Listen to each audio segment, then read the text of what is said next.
Apa perlu kita untuk selalu mengabdi terhadap masyarakat padahal keadaan diri kita sedang tidak baik-baik saja? Apa perlu kita untuk selalu mengabdi terhadap masyarakat padahal keadaan diri kita sedang tidak baik-baik saja? Tidak selalu harus, tapi sesuai porsinya saja. Itu menurut saya. Jadi nggak harus selalu mengabdi kok, tapi sesuaikan dengan porsi kalian, dengan porsi kemampuan kalian, dengan porsi apa yang kalian miliki, dengan porsi keadaan kalian dan lain sebagainya.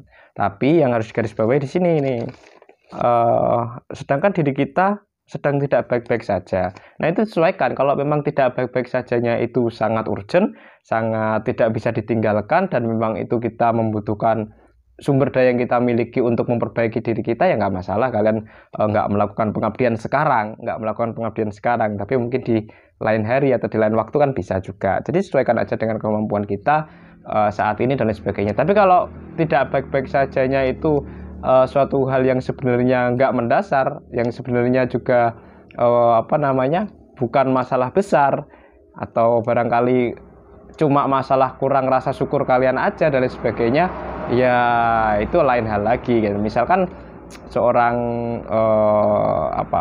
pejabat lah, misalkan seorang pejabat yang kaya raya gitu kan, tapi dia masih melakukan korupsi, kan dia berarti kurang syukur kan. Nah, kalau dia kurang syukur, dia masih korupsi, artinya kan dia masih membutuhkan harta. Kalau dia masih membutuhkan harta, artinya kan dia masih miskin gitu. Kalau masih miskin, barangkali dia sedang tidak baik-baik saja. Ada yang sedang tidak baik-baik saja. Wong udah banyak hartanya tapi masih merasa miskin. Berarti kan ada yang sedang tidak baik-baik saja.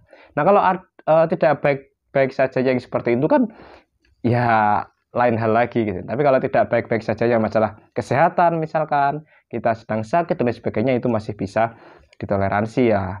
Tapi ya balik ke tadi ya, ke masalah yang tidak baik-baik sajanya tanda kutip itu tadi ya, sudahlah kayak gitu, sudahlah gitu kan, nggak usah dibahas lagi itu alasan atau apalah ya, kalian anggap kayak gitu aja kan. Karena kalau kita mau berbuat baik, kita tanpa melakukan suatu mengabdi terhadap masyarakat, kita nunggu baik-baik saja dulu, itu kayaknya nggak akan ada selesainya gitu. Kita akan selalu terus merasa tidak baik-baik saja, karena masalah dalam hidup kita kan akan terus berjalan, akan terus bertambah dan silih berganti kan, dan akan terus ada gitu. Nggak mungkin hilang 100% masalah dalam hidup kita, pasti ada terus gitu kan. Nah, kalau ada masalah kan sebenarnya juga nggak baik-baik saja kan. Tapi bagaimana kita menyikapinya sebagai satu hal yang tidak terlalu mempermasalahkannya, barangkali kan bisa juga. Jadi tergantung cara kita menyikapi masalah itu tadi. Kalau ada masalah, ya akan selalu ada masalah dalam hidup kita. Nah, kalau nunggu masalahnya hilang, ya kita nggak akan segera melakukan pengabdian, ya kan?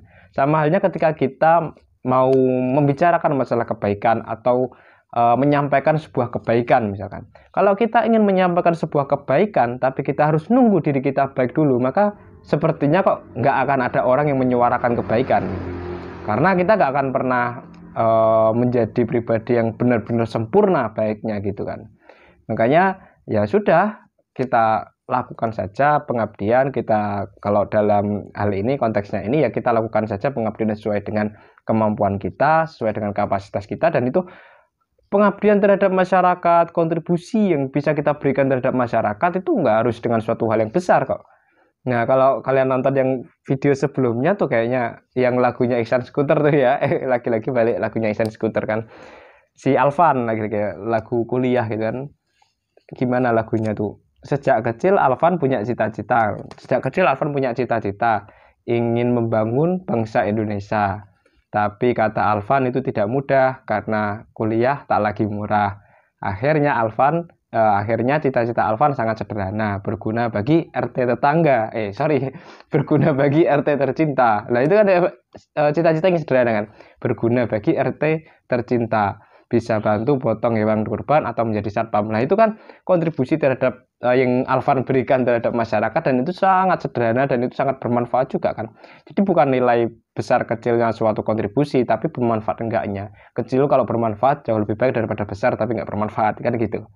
Jadi ya udah, lakukan saja kontribusi terhadap masyarakat, atau di sini tulisannya pengabdian, tapi saya ganti deh, kontribusi terhadap masyarakat sesuai dengan kapasitasnya kita.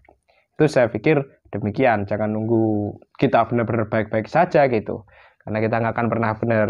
Kalau kita nggak akan segera baik-baik saja, masa ya kita nggak akan segera berkontribusi terhadap masyarakat. lagi-lagi masyarakat ini adalah rumah bagi diri kita.